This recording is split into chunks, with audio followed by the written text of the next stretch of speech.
Pour la plainte de l'avocat Agnan Lévis, déposée au tribunal de grande instance du FACO contre le président de la République, au motif de non-tenue du Conseil supérieur de la magistrature depuis 2020 et la non-application de l'article 66 sur la déclaration des biens, Paul Biya ne saurait être poursuivi en raison de son immunité personnelle et l'immunité que lui confère sa fonction de chef de l'État, révèlent des enseignants de droit. Ça veut dire simplement qu'en cours de son mandat, le président de la République ne peut pas faire l'objet de poursuites judiciaires. Ça, c'est le principe.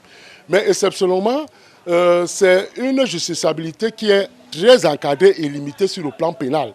Parce que politiquement, le président est irresponsable, mais pénalement, sa responsabilité peut être engagée, mais engagée devant la haute cour de justice en cas de commission d'une haute trahison. Et en l'absence de la haute cour de justice, voilà 30 ans, pourtant censée être fonctionnelle depuis l'adoption de la Constitution du 18 janvier 1996, est la seule habilitée à juger le président de la République pour des faits de haute trahison, se pose dès lors la question de la compétence du tribunal de grande instance du FACO et la capacité d'un citoyen à traîner en justice le chef de l'État, Paul Biya. De là, il faut préciser qu'il y a un vide qui n'est pas précisé par les textes de notre pays. Parce qu'il faut encore savoir, est-ce que le citoyen est à même d'attaquer le président de la République devant les tribunaux? Les textes ne nous précisent pas tout cela. Alors, ce qu'il faut peut-être indiquer, c'est que la justiciabilité du chef d'État ne peut être envisageable que sous l'angle d'une haute trahison. Parce que sous les autres angles, son action bénéficie, comme j'ai dit tout à l'heure, ses actions ou ses omissions ou ses décisions bénéficient d'une forte immunité personnelle et fonctionnelle. Donc, en dehors de ce cas-là, on ne peut pas véritablement engager la responsabilité pénale du chef de l'État.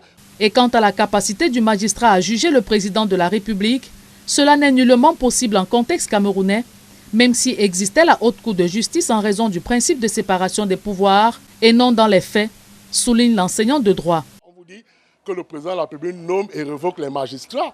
Donc vous convenez avec moi que ce sera bien difficile entre être juge et parti. Donc pour ma part, je pense que c'est extrêmement difficile dans le contexte camerounais et il faudrait simplement que le constituant revienne sur cette question pour des réformes nécessaires, voir dans quelle mesure, comme on l'a vu en République malgache, où le président de la République justement a été traduit devant les tribunaux pour n'avoir pas respecté les dispositions pertinentes de la Constitution.